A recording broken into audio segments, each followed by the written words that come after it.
poprzedni weekend odbyły się 2 mecze Polskiej Football Ligi, a w tym odcinku skupimy się na akcjach z meczu rozegranego we Wrocławiu.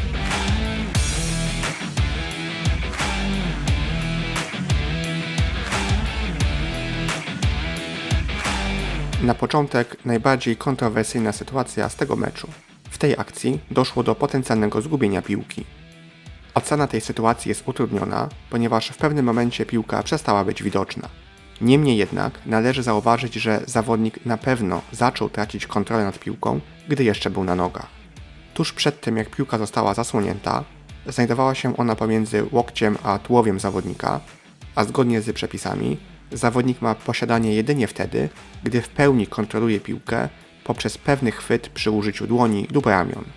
Co więcej, gdy piłka ponownie stała się widoczna, to była już wyraźnie w powietrzu i z pewnością była niczyja, a zawodnik, który ją upuścił, był już na ziemi. Biorąc to pod uwagę, należy uznać, że w tej sytuacji miało miejsce fumble. Z punktu widzenia przepisów ciekawa jest także kwestia samego odzyskania piłki.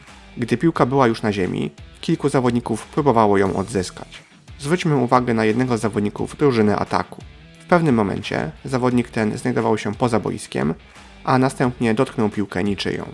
Jeśli przed dotknięciem nie ustabilizował się ponownie jako zawodnik w boisku, czego niestety nie można ocenić, to piłka stałaby się martwa w momencie dotknięcia. W takim przypadku, nawet gdyby decyzją na boisku było fumble, to piłka należałaby do drużyny ataku.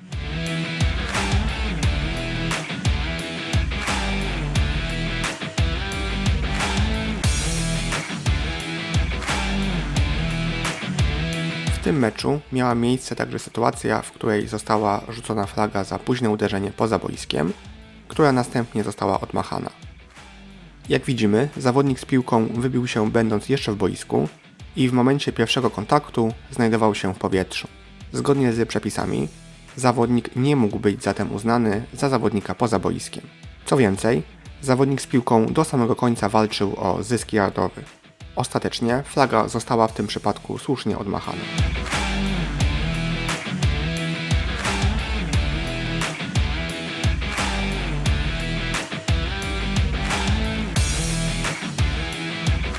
Sytuacja, w której została rzucona flaga za face mask. Chcielibyśmy przypomnieć 2 aspekty związane z tym faulem.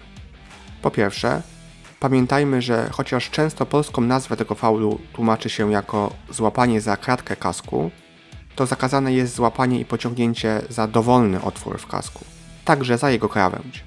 Po drugie, warto pamiętać, że jeśli zawodnik traci kask w wyniku faulu przeciwnika, to może wziąć udział w następnej akcji. Drużyna nie musi wykorzystać timeoutu, aby zawodnik mógł dalej uczestniczyć w grze.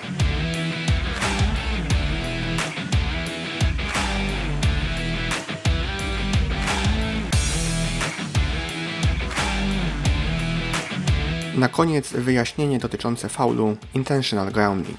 Gdy w trakcie akcji pojawia się potencjał, że ten faul będzie miał miejsce, to często trenerzy, zawodnicy czy kibice oczekują bardzo szybkiej, wręcz natychmiastowej decyzji o fladze.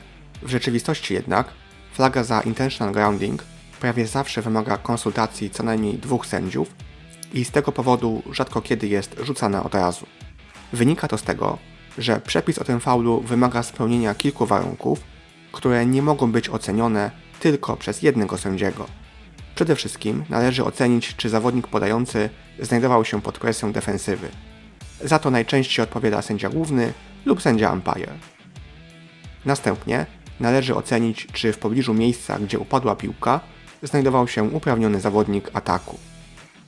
Tego sędzia główny czy umpire ocenić nie mogą, ponieważ najczęściej nie obserwują oni końca podania, a skupiają się na kontakcie na zawodniku podającym. W tej sytuacji widzimy, że po tym jak piłka została wyrzucona, sędzia główny i umpire skupili się na zawodniku podającym, a nie odwrócili się za lecącą piłką. Zatem informację o tym, czy uprawniony zawodnik był w pobliżu miejsca zakończenia podania, musi dostarczyć ktoś inny ze składu sędziowskiego.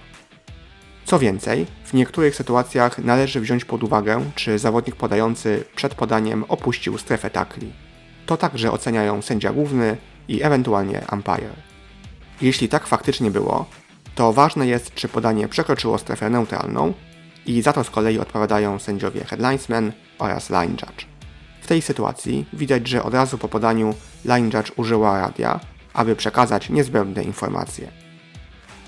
Jak widzimy, ocena, czy miało miejsce intentional grounding, to proces złożony z kilku etapów, wymagający udziału kilkorga sędziów i w związku z tym zawsze pomiędzy wyrzuceniem podania a pojawieniem się flagi upłynie pewien czas. Nie jest to błąd sędziów, a jedynie konieczność zebrania niezbędnych informacji. Co do samej flagi, to w tej sytuacji oczywiście była słuszna. Zawodnik podający nie opuścił przed podaniem strefy tackli, a także nie wyrzucił piłki w okolice, gdzie znajdował się uprawniony zawodnik drużyny ataku. To wszystko w tym odcinku. Tradycyjnie zachęcamy do obserwowania naszego profilu na Facebooku i kanału na YouTube. Do usłyszenia za tydzień.